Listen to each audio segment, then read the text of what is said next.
There are a lot of great Billy Gibbons stories, but my favorite story of all has to do with a band he was in before ZZ Top called Moving Sidewalks.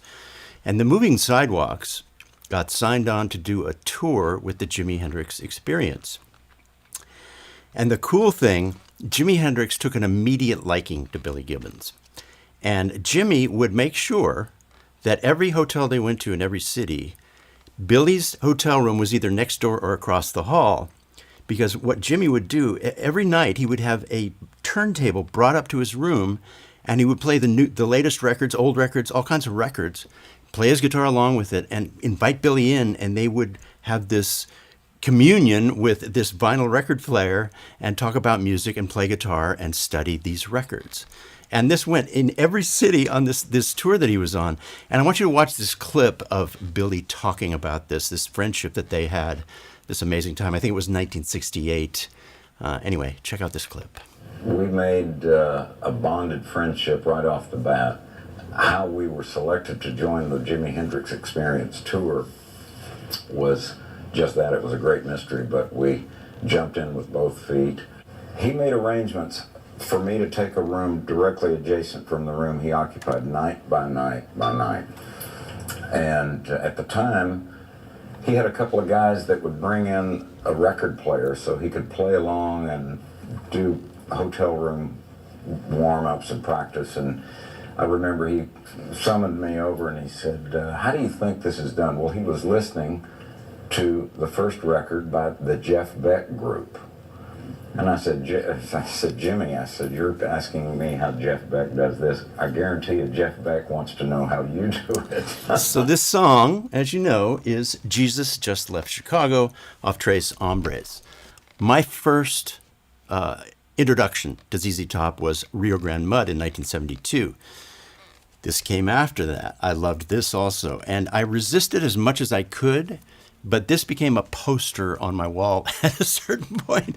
And the record was orphaned in its sleeve, protected, but this went on the wall because I lived in Albuquerque, New Mexico, and this is the food we ate. And it was just so great that this band ate the same food that we did. And even now when I go back to Albuquerque, this is what we eat. But I love this record, LaGrange, Waiting for the Bus. And somebody asked about Waiting for the Bus. Well, it was a segue. Apparently it happened by accident, but they couldn't undo it because it worked so great. Waiting for the Bus goes right into Jesus Just Left Chicago. So yeah, I saw ZZ Top in 1972. I was 14 years old, and they were playing the songs from Rio Grande Mud, and I went crazy over them. So I'm playing a Nash Strat. On this song, Billy Gibbons played a 1950 Broadcaster, but I'm playing my Nash Strat. I've had this for about 20 years, and it's served me very well. It has high-gain Lawler pickups in it, which maybe might be counterintuitive, but they sound really good in this. Has the Sir backplate. You can see how big it is, and it reduces, you can look this thing up. You might be interested.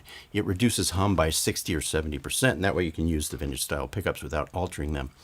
Playing through a period-correct 67 or 68 Marshall, that sounds really good for this, I think. And then I'm through period correct speakers. They're from 1968. They're Celestion 1217s. Going through microphones, back and Neve mic pre's, and then back into Pro Tools. So that's the sound for today. I don't know if you guys watch Tom Bukovac's channel. If you don't, you should. You probably all do. I watch it all the time. And there's an interview he did with Dan Huff recently. And Dan Huff is a guitar player that lived here for a while. And when I worked with him, I got to sit next to him a bunch of times. Well, a few times. And I thought, man, this is the best studio guitar player I've ever heard. And then in the early 2000s, I got to sit next to Tom Bukovac here in town on a Rob Thomas record. And I thought, well, I think maybe Bukovac is the best studio guitar player I've ever heard. So it makes sense that Dan, as a producer, often hires Book to play on his records, and they're great friends. So you should check out this interview on YouTube on Book's channel. The great thing about this interview, and it was unexpected to me, is that Dan Huff feels the same way I do about this song. When Tom asks him, what's your favorite guitar moment? The first thing he plays, well, I won't spoil it. Check out this clip of Dan Huff choosing his favorite guitar moment. That one, when I heard that note, that was it. That's all I kept doing. Play it again. Play it again. So it's not just me. And what that is, the song is in G. And it's basically this really cool double stop.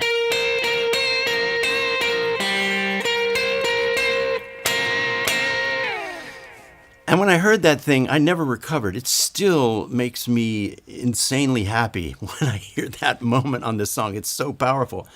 I've always maintained that some of the simplest things on guitar are the most effective things. Before I forget, there's a sale on the Masterclass. Click the link below if you want lessons.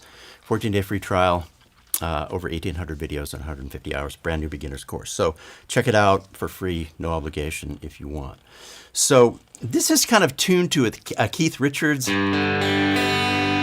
And the cool thing is you can play it just wide open.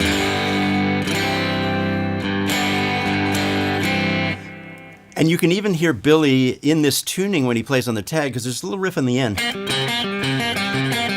It creates a fourth underneath. Now, I'm going to play a little bit a little later in standard tuning, but it's sort of a Keith Richards style tuning. Now, like I said, I saw them in 1972, and one of the things that blew me away is on stage, they had some amps I had never seen before. And check out these pictures of the stacks of Rio Grande amps. I mean, my memory told me that there was a steer horn on each head, but there's one steer horn across the triple stacks. And I think I knew at the time, I figured out pretty quickly that they were just Marshall amps that had been retolexed and renamed. But I thought that was the coolest thing. Another thing I want to do, I want to show you a clip that is so cool, more present day. It's in Helsinki, Finland. And Billy walks up to a street guitar player, a street performer. And they don't show it, but, the guy asks Billy to play. And when Billy starts playing, it's all there. It just feels great. It feels great. And it feels great. Check out this clip.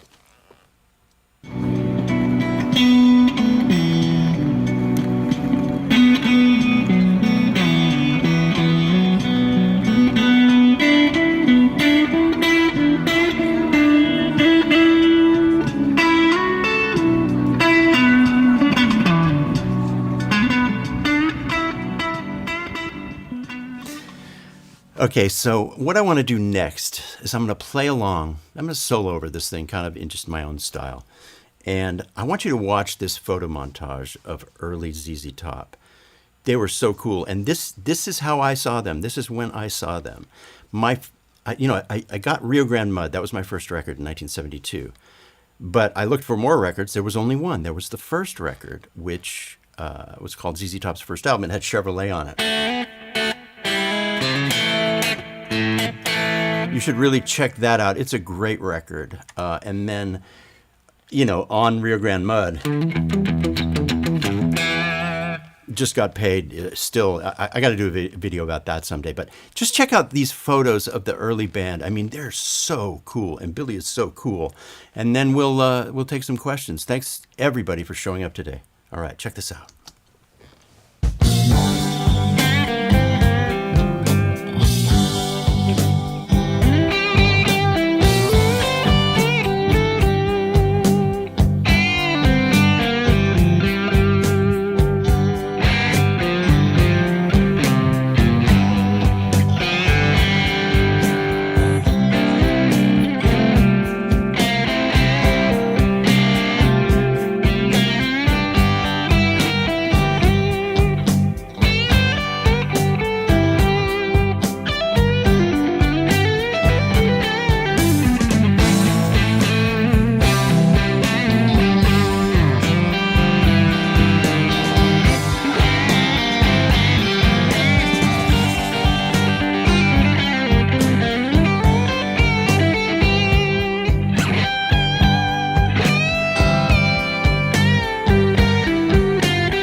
I got to admit, a really big part of my DNA, my style, is from Billy Gibbons. I still love him. And, he's hanging out in Nashville. You see, he's hanging out with Guthrie Trapp and Bukovac, and they're all doing stuff together. I'm just really happy to see all that going on. Everybody, thanks for showing up from, Finland, Paris, the UK, Brazil. Y'all are so nice. Hendrix loved Santana at Woodstock. I bet he did. That's an amazing performance. I played on a bunch of Santana records. I never met him. I've played on 5 Santana records, and I never met him. It was just, they were all being done, the rhythm parts in the songs were all being done when he was, maybe up in San Francisco or whatever, but I'm very proud of that, being able to kind of play rhythm guitar for Santana for so many years. Really fun. Houston, Texas is the home of the Rev. Yeah, and in addition to that 1950 Broadcaster, he used a hardtail Strat, and also we can talk about the Pearly Gates guitar for a bit. Apparently he bought that from a rancher nearby for $250. There's a story that he loaned an actress a car. No, he bought an actress a car. She drove it to LA. She got the gig. She sold the car. She sent him the money back, and he used that money. And because she got the gig, she called the car the Pearly Gates, and that's why the guitar was named the Pearly Gates. So I was telling my Masterclass members yesterday, I do a live stream for Masterclass members that's longer and more casual. And somebody asked about the production of this record. And this record has what I love the most, which is one guitar hard left and one guitar hard right. Now, that's AC/DC too. That's most rock bands. You'll find when you put on headphones, there'll be a great guitar part on the right and great guitar part on the left. And that really is the great thing, because it leaves the drums in the middle, the voice in the middle, the bass in the middle. So this has that. That part is doubled and hard left and right. I'm assuming that's the 1950 Broadcaster. And then there's a moment when in the center, this comes in.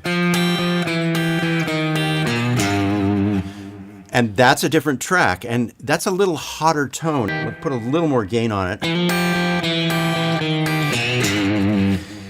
So that's a hotter tone that comes in the middle. And the other thing that's cool about it is that I believe there's a guitar doubling the bass, just to put a little bit of a point on the bass part. And then the solo is gained up.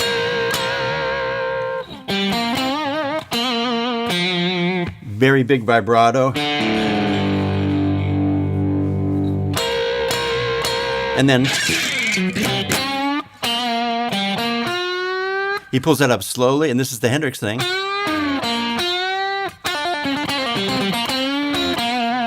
And that's the kind of fast playing I like to do, which is just, it steps out of the pocket and you just kind of go for it, and then you return to the pocket. Comes back to the motif.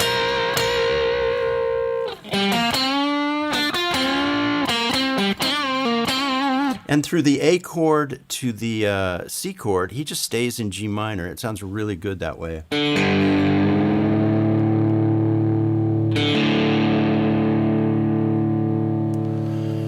Anyway, I'll play a little bit more, and then we'll talk. All right, here we go.